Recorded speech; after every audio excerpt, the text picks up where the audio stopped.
she tries. How far along did we get? We got to the point where, oh geez, hold on a second. I gotta switch that battery out again. Grandmother Coome thought she could do no wrong. That's what grandmothers are all about, right? Yeah.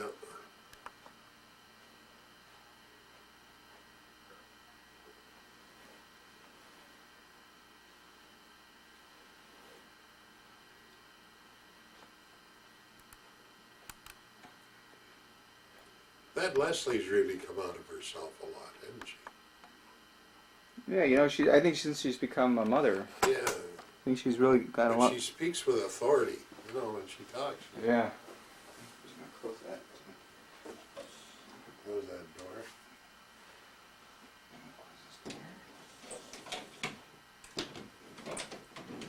Oh, that's it. Okay. Is that gonna bother you? Oh, just that was on the chair. I just didn't want it in the picture. That's all. Okay. I want to move these out for you too. Thank you. All right. Is that everything? I think so. Okay. So we have about 70 minutes of battery on the battery power. So I want to, yeah, 70, just over 70 minutes. So, so we talked about your brothers, and that was something that Sue wanted to keep hearing more about was your brothers and your. I guess she didn't hear enough about your brothers when she was little or something. Oh, well, I don't know. So, but you were in the war. When was Sue born? The war wasn't over when Sue. Oh, no. Sue was born in 1940. 42. 42. I joined up in 41 and we were married in December of 41. And What like was it January or February of 41 that you joined up, or what time of the year was it? It was on your birthday, right? Yeah, February. February. But they didn't call me until May. Oh. And So what did you do between that time and? well, really, I dogged it. I was still in high school, but I really didn't achieve anything. I was, you know, it was one of those things where you never knew. You'd get a notification a day to be in Manning Depot tomorrow. That's about how it worked out. So you had to be ready to go when they wanted you. But anyway, Manning Depot I found was. Where was Manning Depot? Manning Depot was the CNE. In Oh, the CNE, Toronto. okay. And but it was a real experience for me because I'd never been away from home, you know. And it worked quite well. We were well governed, if you know what I mean. They had rules and regulations, and you followed the rules and regulations. Oh yeah, you think about a bunch of young men, right? In Yeah. the early 20s, late teens. A lot of them were nuts too. The trouble they could get themselves into, sure. Oh, some of the things that went on. When we were on guard duty in Trenton, this was shortly after we joined up. Guard duty? Yeah, they had us on guard duty. To guard against what? Oh, they were afraid that the spies were going to attack the big repair depot in Trenton, Okay. 6RD. So anyway, they had us walking sentry around the repair depot, and that was weird too, because I remember I was on one night, and it was a miserable night. It was probably May, but chill air, and here's a guy, a mechanic, taking a plane apart, and he reaches in, pulls out a flying boot, and he says, "Oh, you want to fly, do you?" And he opened this boot, and here was a guy's leg. Oh. You got sucked into the. I don't know, I guess he crashed and he lost his leg. Oh, Why wow. they hadn't picked it up, why the MDs hadn't picked it up, I don't know. Jeez. But he was a sour sort anyway. But anyway, one thing I learned when I was on guard duty was the damnedest ditties you'll ever hear. And we used to have a lot of fun with this. I don't know where they came from, but they were, you know, irreverent and a lot of fun. But anyway, you were talking about my brothers. Well, I was very proud of my three brothers. I think I mentioned that my brother Bill was the one that made the most of his situation. He started out to be a high school teacher and ended up with Falconbridge in Toronto and in a superior job. And his wife inherited some money, so between one thing and another. She was a politician's daughter? She was a Bethune. The Bethunes were from Reichman's Corners, south of Hamel. Yeah, I'm gonna draw a like a tree Yeah, later, and I want you to review it and make sure it's all right. yeah, With all the different, like with your brothers and their wives and who they married, yeah. and then so we'll draw it all out on some paper, and then you can look at it and tell me if that's right or wrong. Yeah, okay. But then Alf was the second one to me, and he always wanted to be a doctor, and the family didn't have enough money to finance it. It was as simple as that. So when he graduated from school, he worked at the bank, and he worked Bank of Montreal, and he did that for several years until Dad got him a job as a corrugated box salesman, and he was a damn good salesman. And he was there for the rest of his life? Yeah, he stayed with it. Well then, the character of the family was my brother Jack, the oldest one, and just a wonderful guy. He had a voice on him like a burr. He was a character.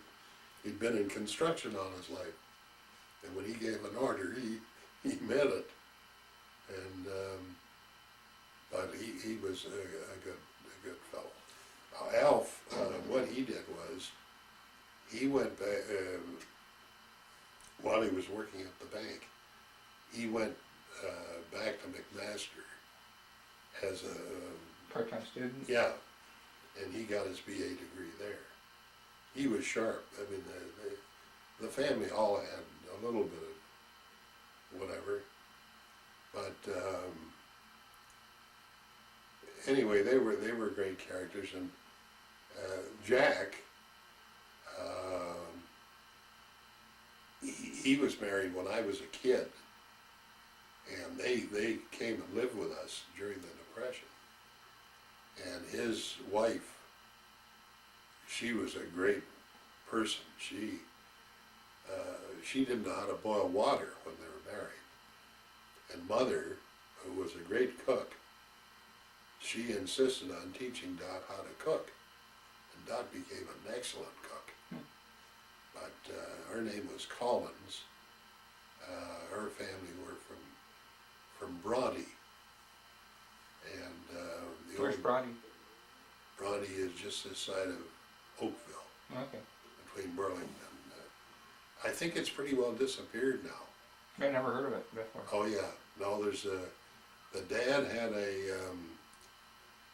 mill down there. He used to make license plates for the government. That was before it went to the prison? Yeah, Do you want to drink your coffee? Or? yeah, and he at the same time he ran a park there, the Bronte Park. Like an amusement park or something? Yeah, Oh, okay. yeah, in the summer, and he was quite an interesting fellow, an Englishman. the mother, of course, was English. And,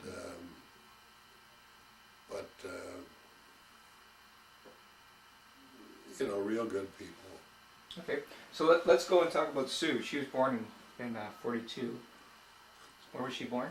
Born in 42, she was born in Oshawa. In Oshawa. Yeah. That's where you were stationed at the time? Yep. So what was that like, being, in the Air Force and... Well, it scared the hell out of me because I think Jane was in the hospital for about 48 hours before she was born. Oh, is that a long labor? Well, the payoff was that Sue was a size. She was a big dog, and Those big feet of hers coming out. and mother was a little girl. How big was Sue? Do you remember how big she was when she was born? I can't remember. So where were you when Jane was in labor? You were at the Air Force base there? Yeah, I was at the Air Force base, and I was flying all the time. But when I wasn't flying, I was in at the hospital. And it was a good hospital, actually. And the guy that delivered her was, he was quite a character. And, you know, he was a good doctor and so on. But anyway, Sue was, of course, she was the pet. No question about it. And all our friends from Hamilton had to come over and see her and make sure she was all right. So what were you living, like what were your living quarters like? And were you living on the base? No.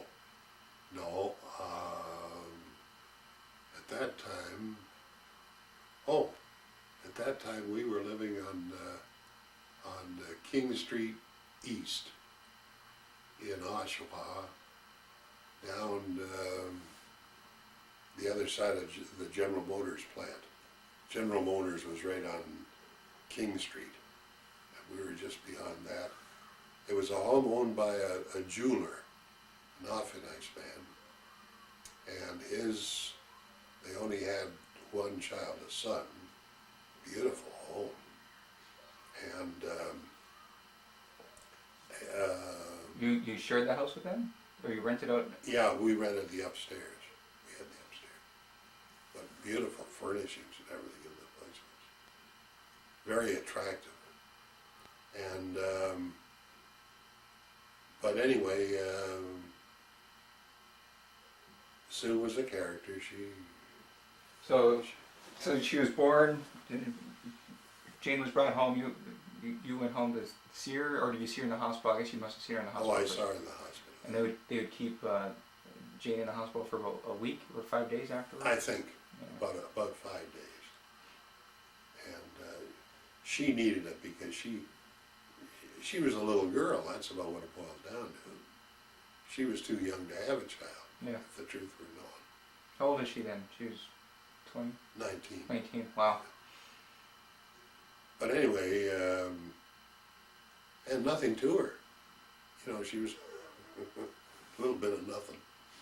And, but anyway, the grandparents had to come over and visit and this kind of thing. And those were the days when the roads weren't 100% either. Sure. So a long trip for some people. And you couldn't get tires. That was a big problem. Oh, right. But anyway. So she was a good baby? Sue was a good... Yeah, she was a good kid. I think the funniest story about Sue was when we got out of the Air Force. We were living in an apartment in Hamilton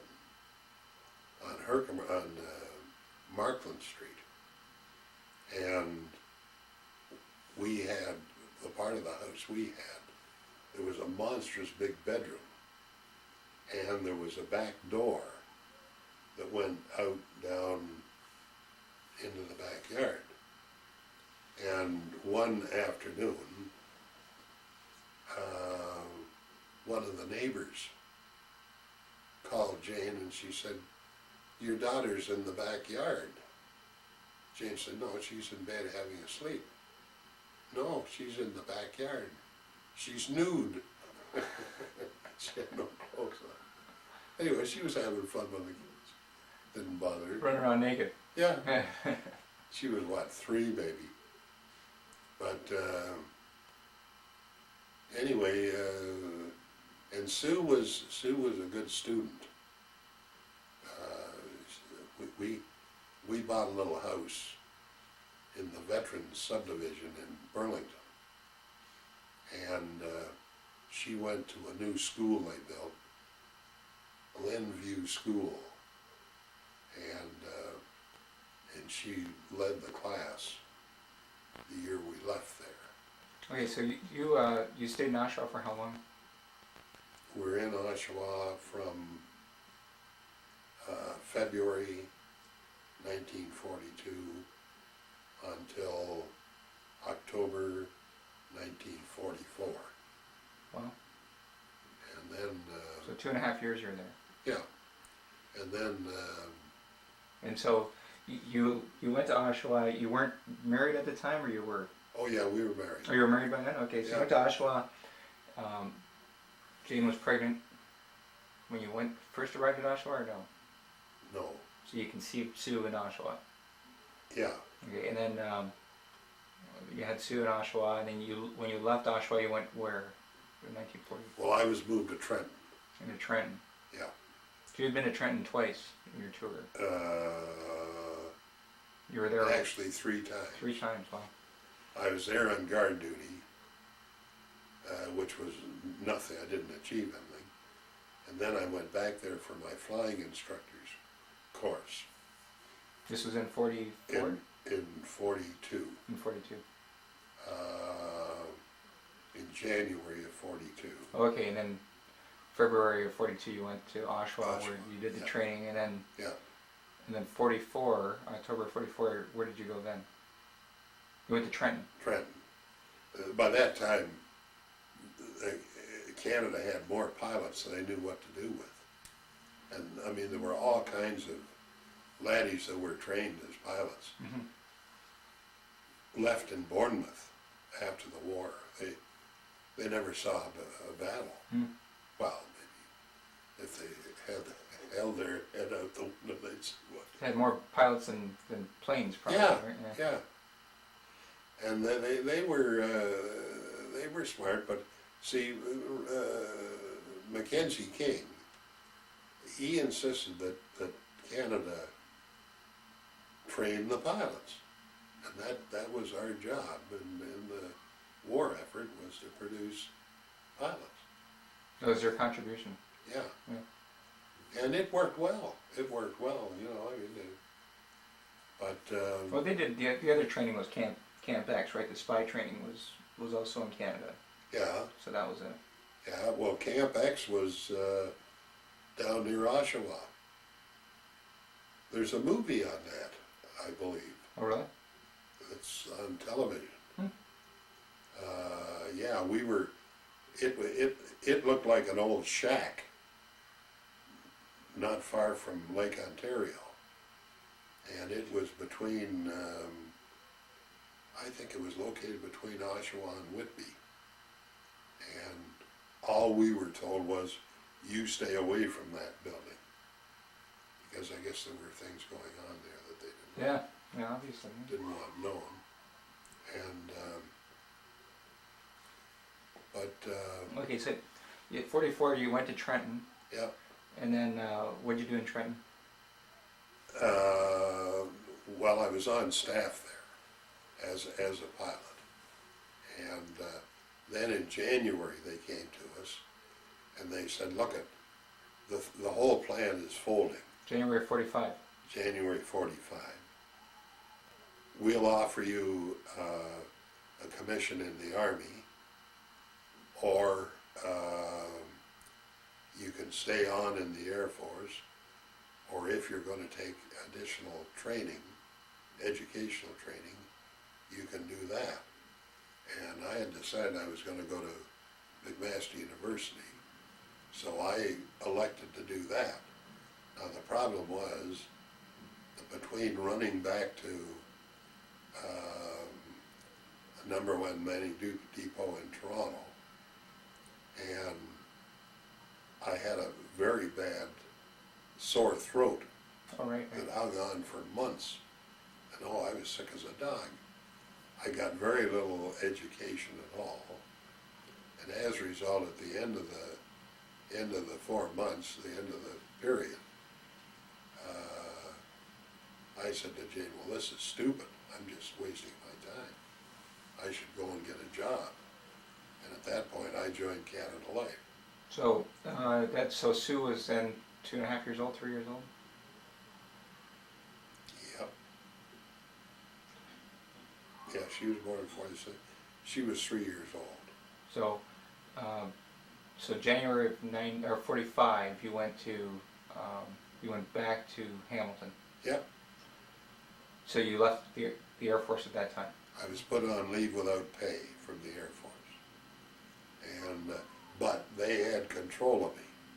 In other words, they wanted me to report for tests on Tuesday.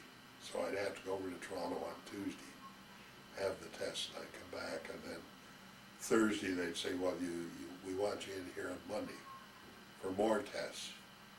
And so that went on for weeks. But anyway, it all worked out.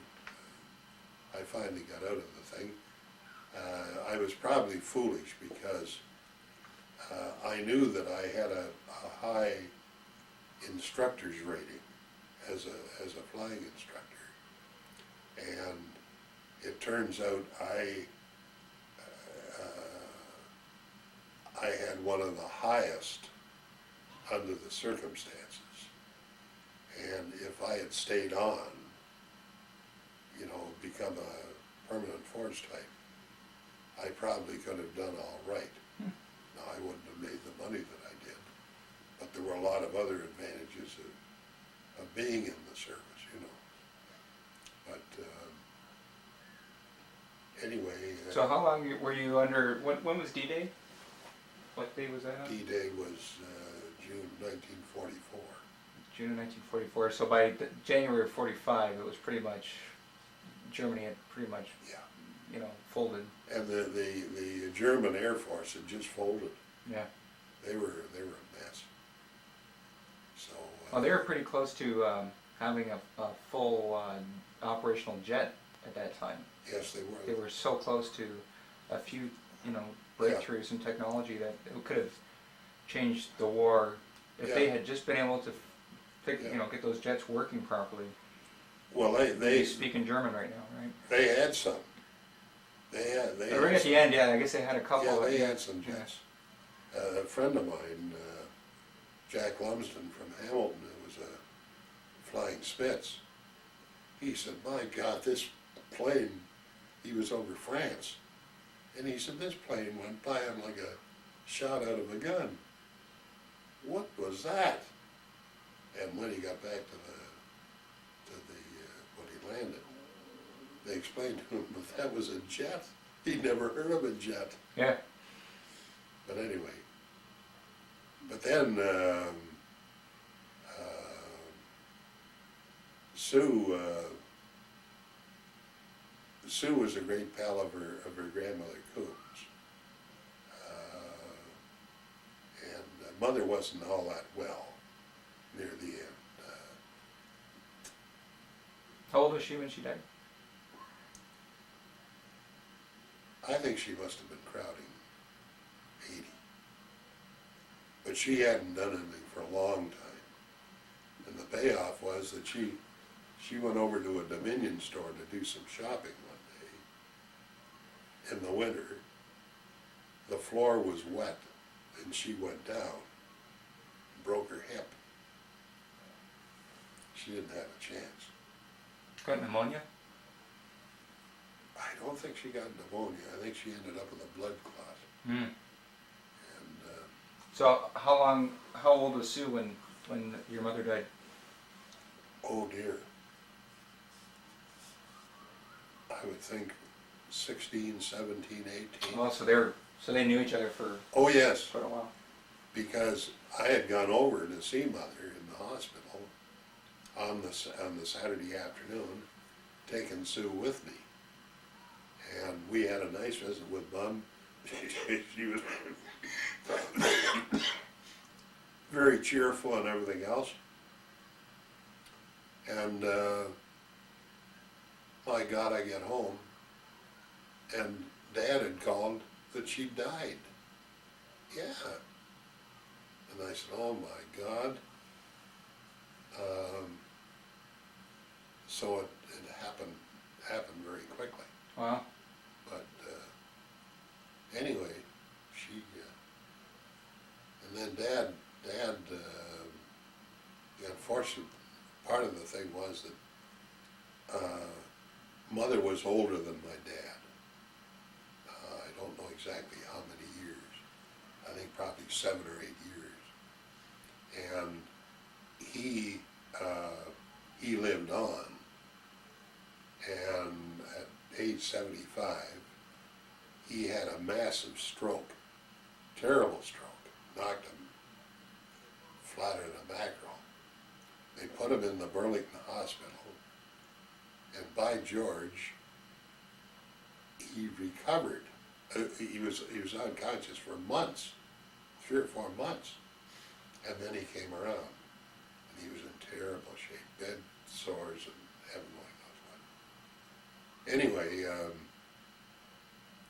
from there they got him up to the hospital on the hill, Chinook Hospital, and now his problem was that he wasn't that mobile. His mind was fine. He could carry on a great conversation with you. Was he paralyzed on one side? Yeah. Yeah. Yeah. I think it was his left side that was shot. But he still got his, he loved to smoke cigars. And we made arrangements that he could have 1 cigar a day. And they had an asbestos apron they put on him. So if he dropped it, you couldn't Yeah. burn himself. So he'd smoke this, and he was allowed 1 rum and coke. But anyway, he was a good scout. So how long did he stay at Chinook for? Gee, I think he must have been there a year and a half, And maybe. he died there, or did he No. get out? Oh, he came out. No, they said, look, we can't do anything more for this man. He should be out of here. So we got him into a nursing home in downtown Hamilton. And it was a new building, it was a very nice place. But, and he died there. But I used to go in. Do you know how long how old he was when he died? What? What's the matter? How old was Dad when he died? Your dad? Yeah, Well, 80? yeah. I think he was Sue about was 80. growing up. Huh? Sue was growing up. Oh, Yeah. yeah, she had kids. Sue was married by then and had kids? Mhm. Yeah, Lori was alive Oh, okay, so, when Dad died. alright. But anyway,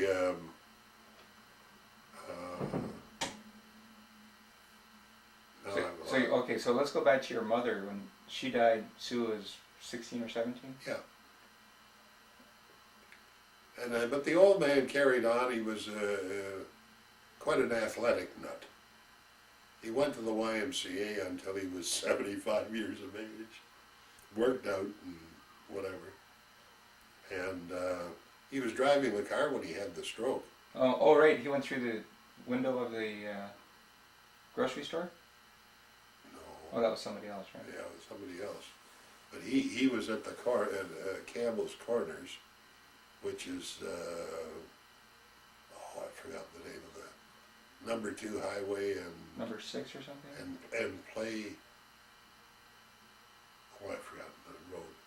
Anyway, the light turned red. He stopped. The light changed. He put his foot on the accelerator and coasted across the intersection diagonally and hit a steel post. It didn't bother the steel post. It didn't bother the car. But he was laying out on the front seat. So they got him into the hospital. But he used to, I'd go up and see him just about every Sunday morning. I'd take the kids quite frequently. But anyway, he'd say, Charlie, get a hold of the doctor. Do away with me. This is stupid.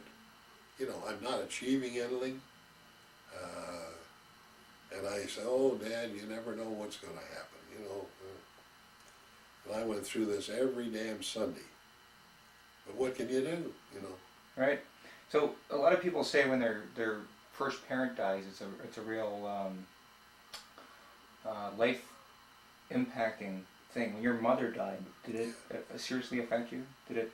I don't think so. Because we'd been expecting her to, you know, she was an old gal. And we were afraid that she'd outlive Dad. And that would have been an awful mess. Because there wouldn't have been anybody to look after. We'd have to put her in a nursing home or something.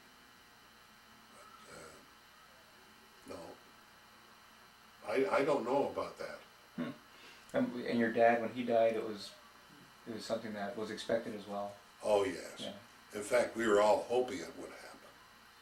He had an old timer who had looked after him when he was up at the Chinook. And this guy was a very kind man, and he liked Dad. A widower, and he used to come down and visit Dad in the nursing home. And if Dad wanted anything, he'd go and get it for him, and this kind of thing. And we used to have, for several years, we had gatherings at Christmas time.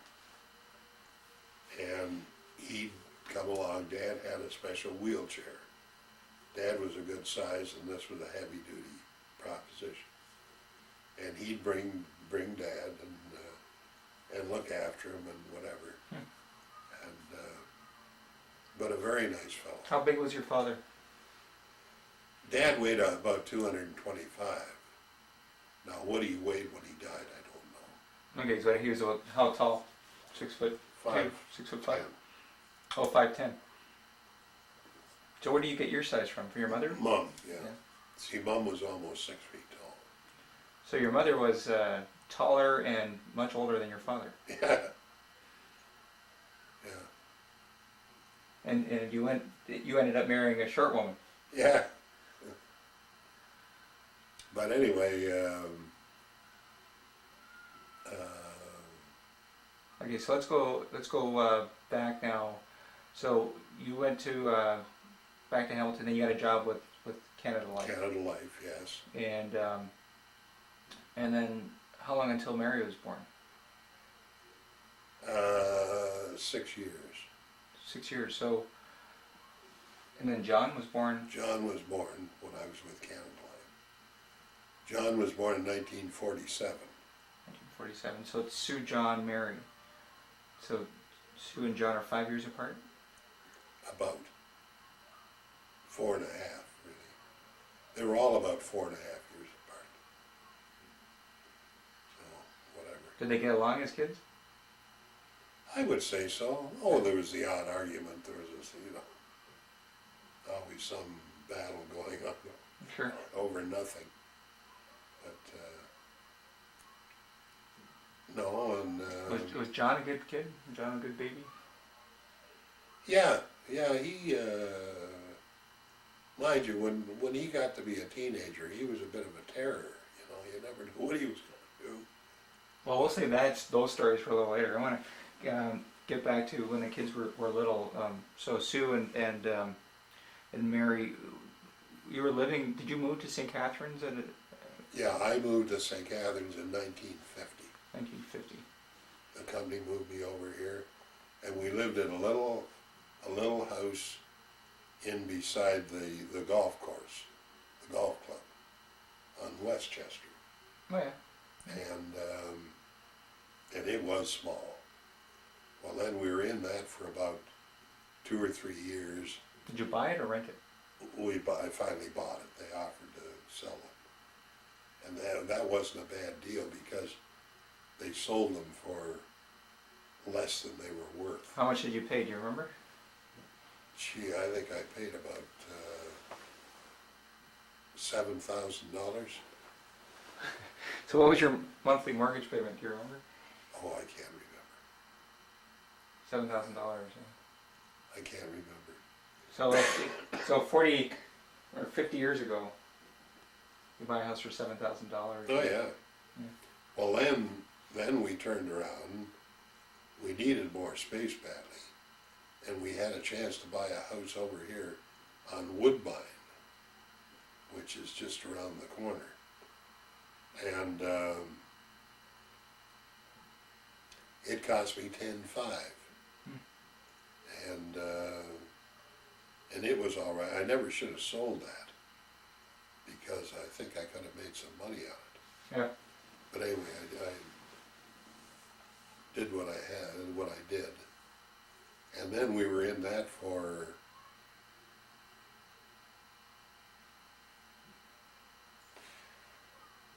6 years, maybe. Oh, so you had all 3 kids in that house.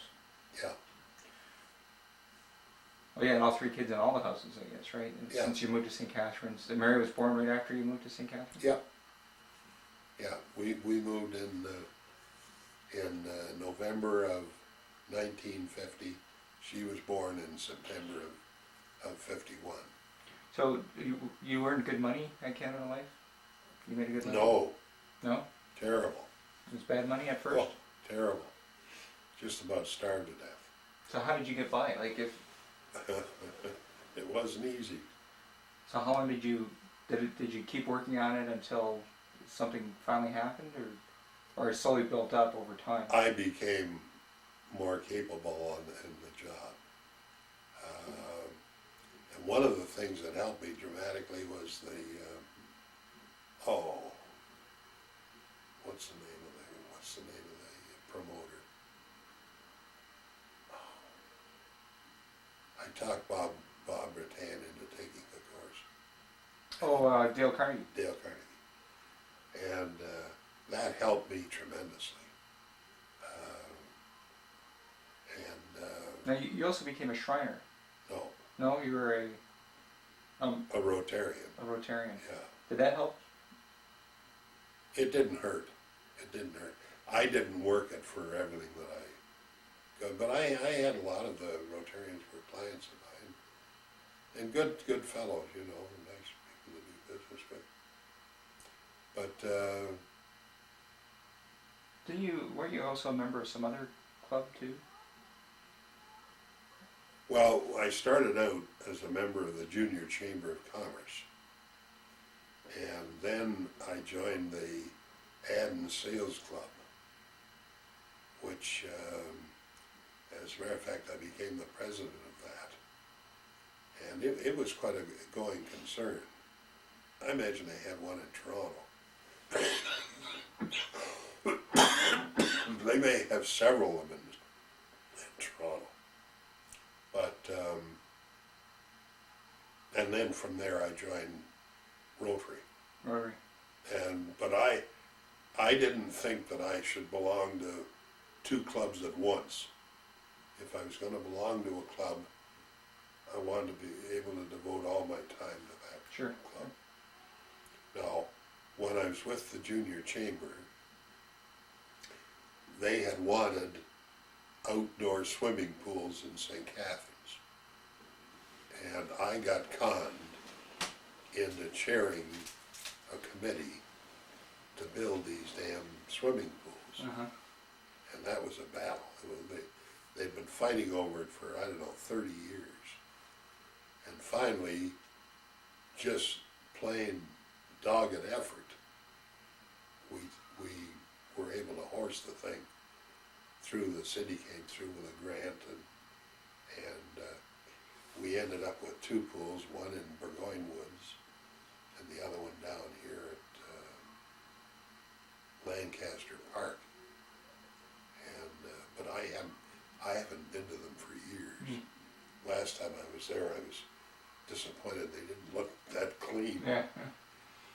But anyway, So after you took Dale Carnegie, your business, your sales for insurance took off. You became more successful. yeah, And I gained more confidence, that's what happened. is that what it is? Yeah.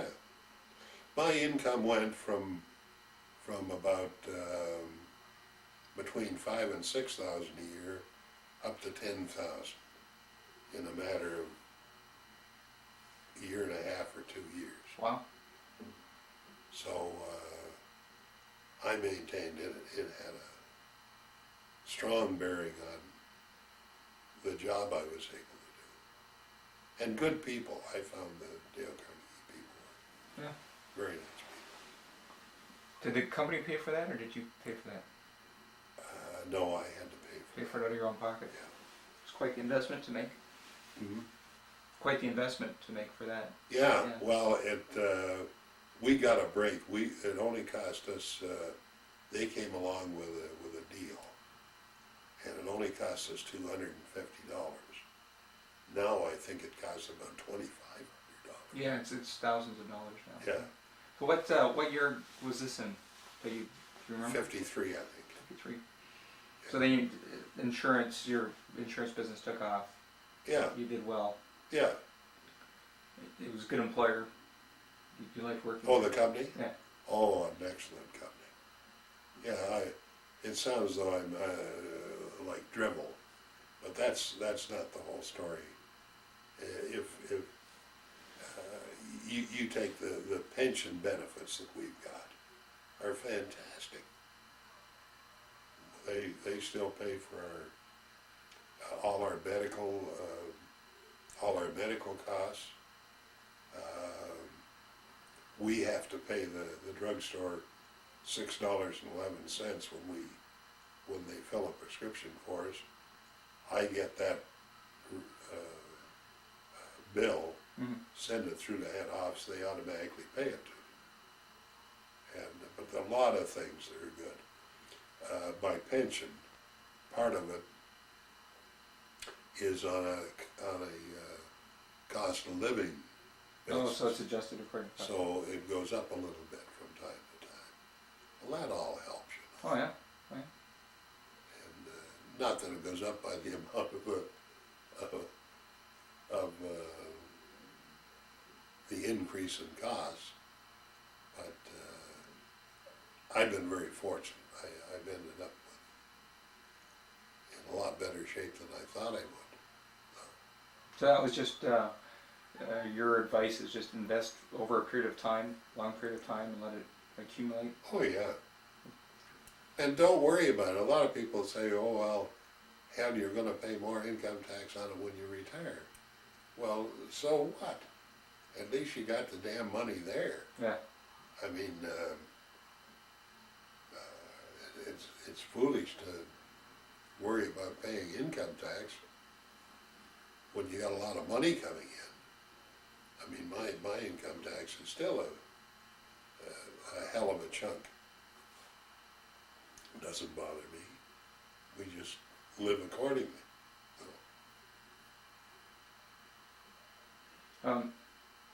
Okay, so let's go back to what was Sue like as a teenager? Do you recall? Yeah, she was a very quiet person. And Was she shy?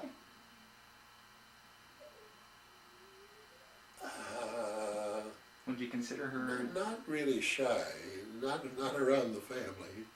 When she wanted something, she let you know. She had one boyfriend, Bob Rattan, and that was it. That was it. And she went into nursing, and she did very well with her nursing training. And but anyway. So what did you think of Bob Rattan when you first met him? No, I thought he was a nice fellow. Yeah, very quiet. He was very quiet, you know. Was he? Oh, and he never knew what to make of me, because I was jumping around and yelling at somebody or doing something, but he wasn't the type, you know. Yeah, yeah. And isn't the type. Although, he's changed dramatically in the last couple of years. Well, since he's been retired, I think he's Oh, yeah. he's really changed a lot. Yeah. Look at the way he plays with the kids. Yeah. Well, hell, he never played with his kids like that. No. So anyway, He was busy working. yeah. And he was. You're right. That's what he was doing. And he was very successful. How he ran that dairy out there, no union, you know. Yeah. And he was paying those people damn good money. I think the lowest paid employee was making, I'm going back now 10, 15 years, they were getting paid $18 an hour. Well, that was a lot of money in those days. Oh, yeah. So, so you met Bob or 10, and then Sue finished her nursing, and then they got married, I guess. Yeah, they kicked around together for a couple of years, and then they got married. And then came Leslie and the rest of the... Yeah. So what do you think of your first grandchildren?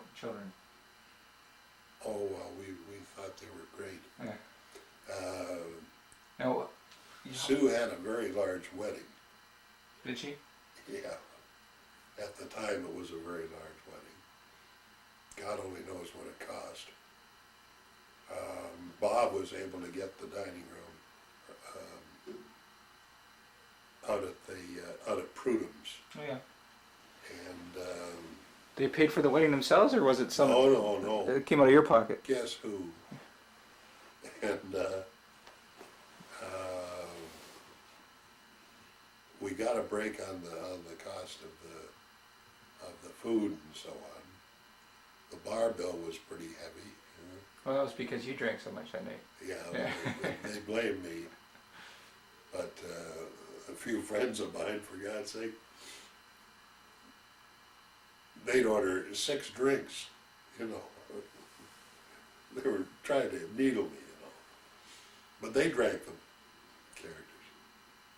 So when did you start going up to the cottage? Did you rented a cottage up north in Lake of Bays? Yeah, When did you start doing that? How old were you? Was it after Sue got gee, married? I can't remember. Yeah, it was after Sue. Oh, after the grandchildren were born then. Yeah.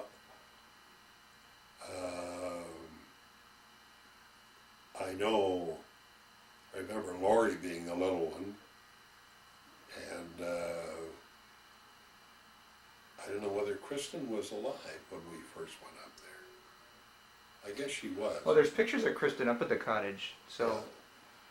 she was there. I don't know how many years in a row you did that.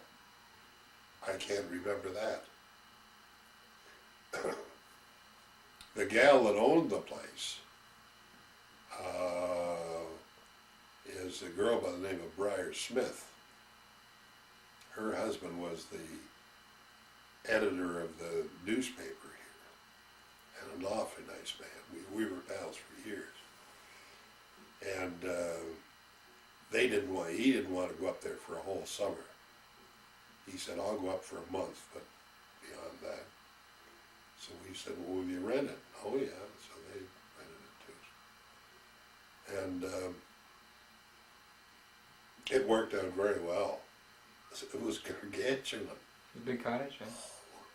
We had, I think at one time or another, we had 23 people sleep there one night. The food bills must have been... Oh, they were Yeah. staggering. Yeah. And but anyway, it worked well, and the kids had a wonderful time, and that included a boat. We got a boat with it, Motorboat to go skiing. and it was a good boat too. In fact, no, she traded the boat in since. But the kids had a ball with the boat. Well, we never let the kids operate the boat. Bob and John would operate it, and Bill Gray, who was Mary's husband at the time. I don't know, have you ever met Bill? No, I never met him. Oh. Oh, actually, I did at Trish's wedding. Oh. Anyway, no, Bill was a good guy. Anyway, I don't know what happens to these people that get into crazy situations. Well, let's talk about John for a bit. Yeah. So he was a pretty crazy teenager. Well, yeah, Did he play sports when he was younger? yeah. Well, he fully enjoyed football. And Did he get the passion from you? I don't know, probably. Yeah. And his grandfather, McKelvey. Dad McKelvey was a great football player. But anyway,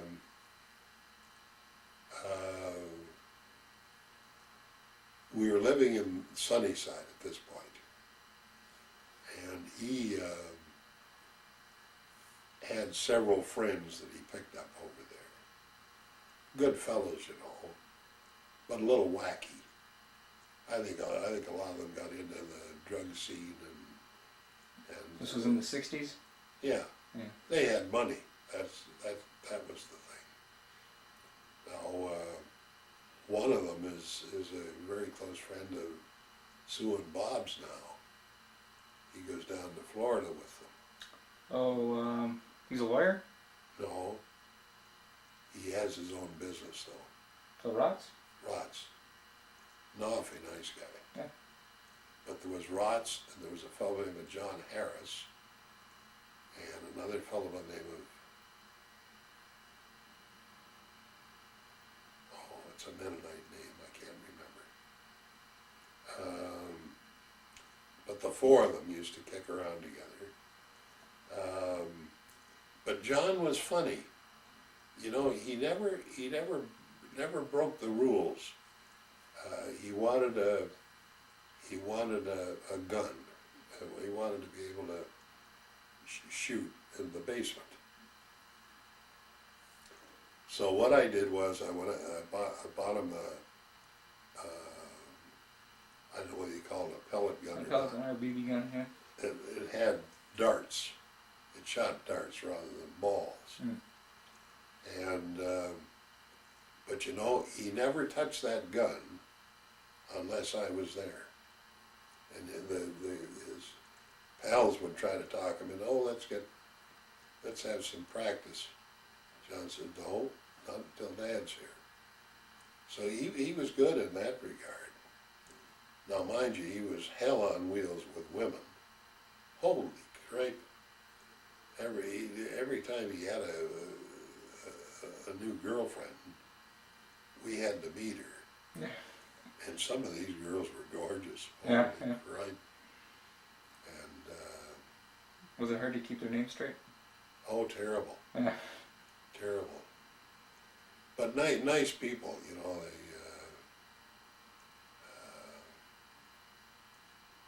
well, one was a nurse, and one's married to the principal of a school, and he had one in Burlington who was a very nice girl. No, he had more girlfriends than you could shake a stick at. But and I don't think they meant a damn thing to him, you know. He's just having fun. Just having fun, sure. National sport. So he got married, he got married, He got married when he was about 23 maybe. He married this little American girl, to the airline stewardess or something? an airline stewardess. And she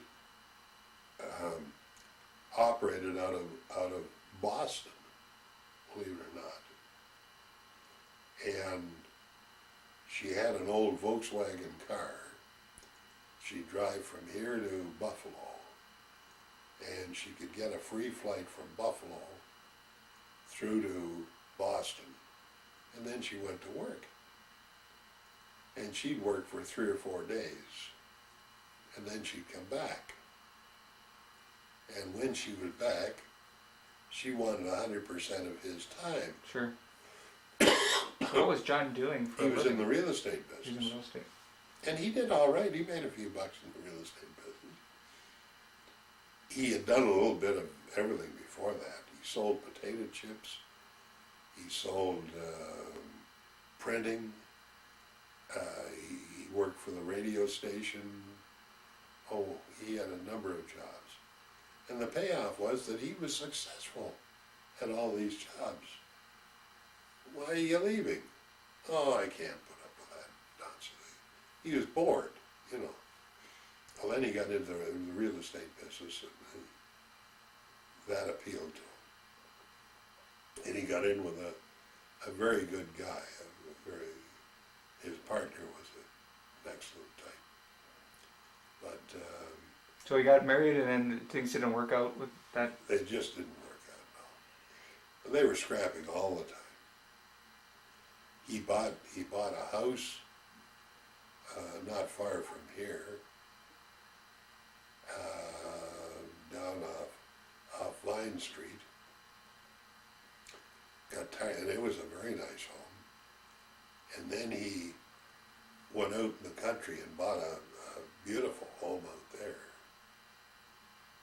And then things blew. But anyway, he shortly after that happened, he accepted this job with Bramley in Toronto. And he worked hard, you know.